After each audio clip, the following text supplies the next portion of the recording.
So, what's up mga kaligit? So, nandito tayo ngayon sa taas ng aming bahay.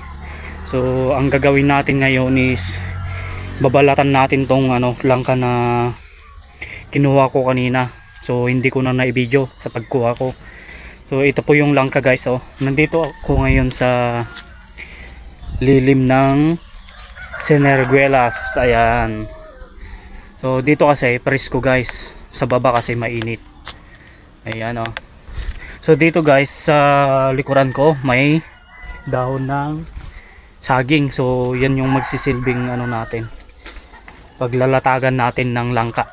So ayan, babalatan na natin. Let's go. So ayan guys mga kaligit, so may saging dito. So kuha muna tayo ng ipanglalatag natin sa pag-anuhan natin ng langka.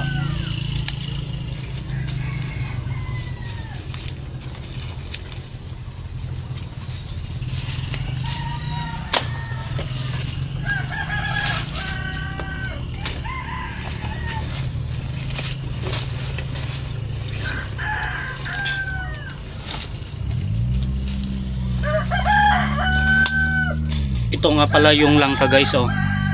Napaka bango. So babalatan na natin.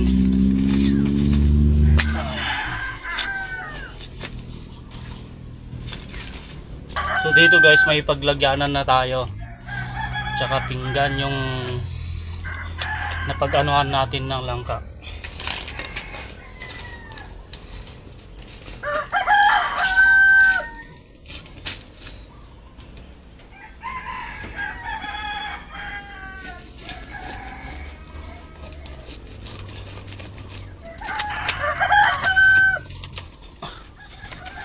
So ganito siya kabango guys.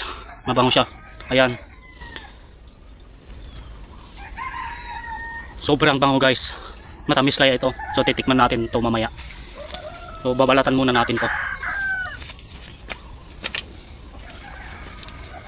Itong langka pala na ito is fresh pa. Ayan oh. May dagta pa siya. Ayan. So babalatan na natin.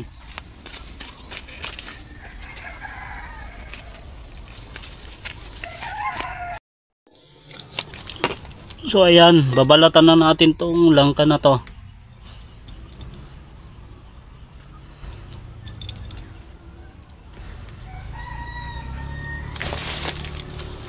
So ito yung paglagyanan natin ng mga nabalatan natin. So wala akong gloves. So madali lang naman tanggalin yung dagta nito eh, mantika lang. So tara, balatan na natin. Yan. Sobrang sarap nito guys. Tsaka matamis ito. Itong langka na to, tinanim ko siya ng ilang taon ako dati. Mga 18 years old tinanim ko to. So ngayon inaani ko na. So ilang taon na ako ngayon.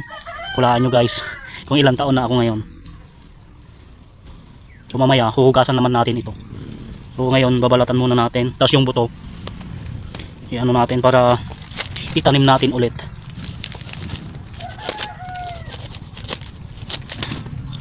So ayan siya. Yan yung kanyang masasarap na bunga. So tikman na natin. Hindi na ako makapagantay. Ayan o. Tikman natin to. Sobrang tamis guys. Napakatamis.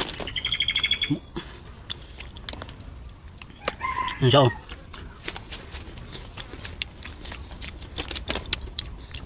Matamis siya guys. Hindi gaya ng ibang langka na hindi matamis. Kahit maliit pala, hinog na. Ayan yung buto niya. So magbabalat muna tayo dito. Tapos tanggalin natin yung buto niya mamaya.